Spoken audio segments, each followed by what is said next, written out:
Zovem se Aleksandra Cetina, dolazim iz Čanoplje, imam 16 godina, idem u srednju školu Sveti Sava u Somboru.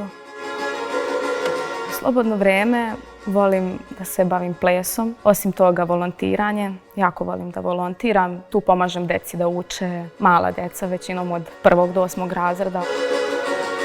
Mi smo se osnovali preko pola godine na jednom kampu gdje su nas oni u stvari učili, unapređivali naše znanje vezano za projekte, za realizacije. Samim tim smo organizovali, smislili šta bi trebalo i onda nas je nemačka organizacija GIZ navodila na dalji put.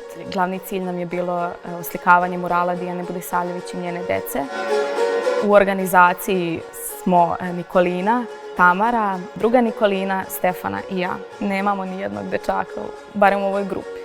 Zaduženje smo malo teže podelili, ko će šta, kako ćemo sve, pošto nije bilo samo da se oslika mural, već je tu trebalo i financije, i prezentacije, i osmisliti ko će šta pričati. Najlakše je bilo možda samo da se smisli ideja, a kasnije cijela realizacija je bila baš teška. Tokom ovog sam naučila da treba biti uporan, snalažljiv, samouveren, da ne treba odustajati lako i imati dobru grupu koja će te podržavati. Mladi treba da se bave aktivizmom zbog toga što bi sebi udovoljili, sebe bi ispunili nekim osjećajem da sam uspela u nečemu, da sam dostigla taj cilj koji sam htjela i tekako bi se trebali baviti jer danas ima malo ljudi koji bi htjeli pomoći nekom. Biti aktivista je divan osjećaj.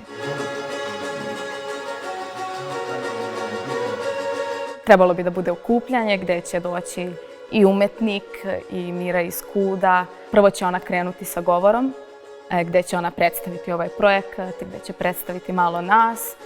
Tu dobijamo reč mi kako smo došli do toga, zašto i gdje se stvari taj mural nalazi, mada većina njih je verovatno videla. Samim tim, kada vidimo mural, trebalo bi da dođu drugi drugarica koji će svirati tamburicu i da završimo onda ovaj projekat na najbolji mogući način.